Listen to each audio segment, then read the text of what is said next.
Hi guys! Samahan niyo ko ulit for today's video. Nakatapos na ang maglaba ang kumari nyo, kaya eto, balik na naman tayo sa Linis Ligpit serye. Dito na nga ako maglilinis sa kusina nila kasi malinis naman yung kwarto nila. Wala na din kasi masyadong gamit sa kwarto nila nanay at tatay at nagtanggal na ako pati yung mga damit nilang hindi nagagamit, tapos yung isang lagayan ng damit nilabas ko na din. Nilagay ko na nga sa isang kwarto na pinagawa ni tatay, yung tinutulugan namin ni Samira pag umuwi kami dito. So ayan, nakikita nyo yung basket na yan, sa pinaka first apo pa yan or sa pinaka first pamangkin ko, gamit niya nung baby siya.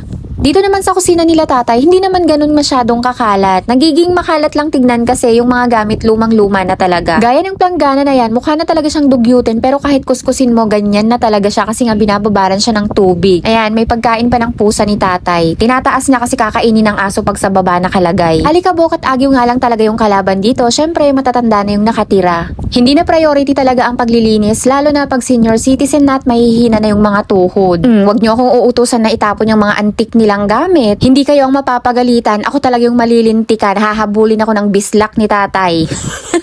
Maglilinis lang ako, mag-organize, tapos yung mga iba na hindi naman nila nagagamit, ayun, unti-untiin kong itatapon. Pero yung mga gamit na alam kong madalas pa nilang gamitin at talagang nagagamit pa nila, ibabalik ko lang din dyan sa pinagtanggalan ko. Kasi panigurado hahanapin sa akin ni tatay. Buti nga isa na nga lang yung kalaban ko, nung hindi pa nabalian si nanay, Diyos mio, hindi mo talaga pwedeng itapon yung mga yan dahil magagalit siya at aawayin kanya, mag-aaway kayong dalawa. Pero ngayon wala naman na siyang magagawa kasi nga naka-wheelchair na siya, hindi na siya makalakad.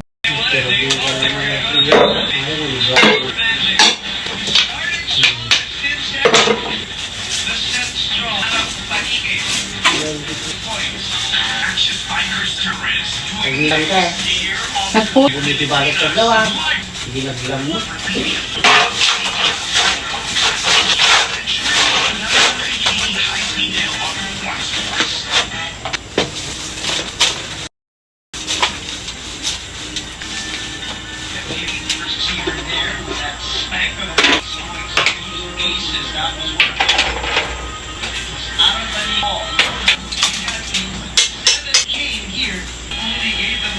Tapos ka na, Chay? Wait lang. Ako na magluto. Kabadong nagkagalito, kabadong.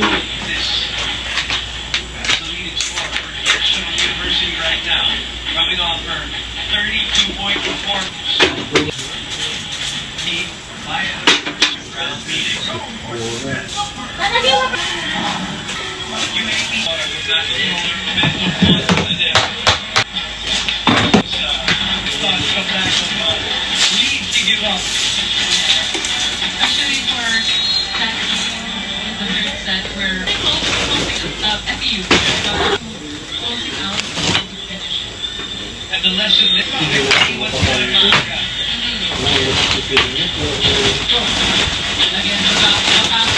Again, easy for FEU.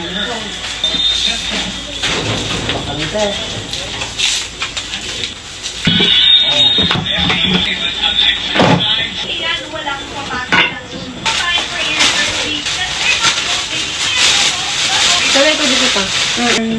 Sardinas. Ay, o sige.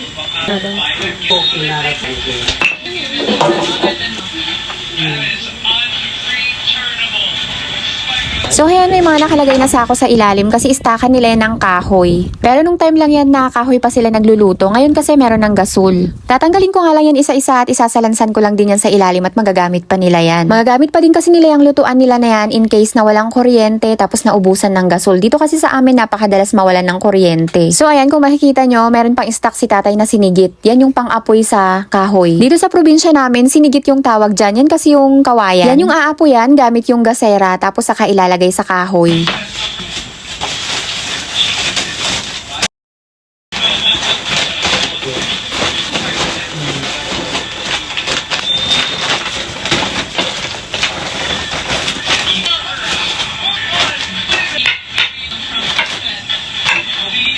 Matagal na nga yung mga takip ng kaldero na nakapatong dyan. Hindi naman nila yan nagagamit kaya ilalagay ko na sa kalakal ni tatay. O diba, gigil na gigil pa yung mari nyo. Meron naman kasing nakaabang na sako dyan na lagayan ng kalakal ni tatay at anytime pwede nang ibenta at sobrang dami na.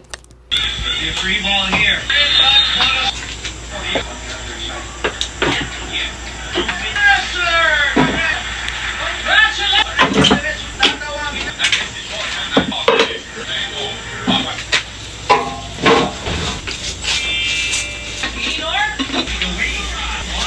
Puso ah. Leaves it for home field.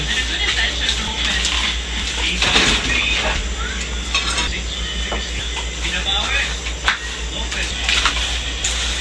Over the block.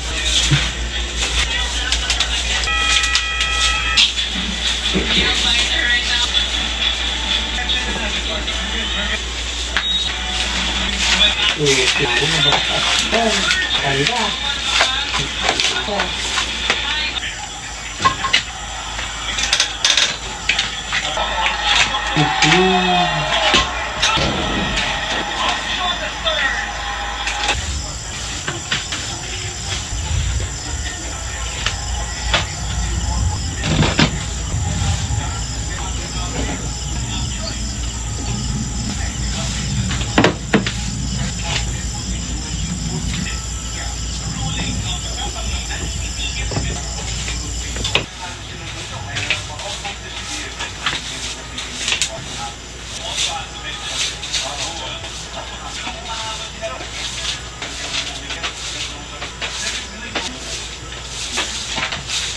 Yun lang muna guys for today's video. Agyamanak! Bye!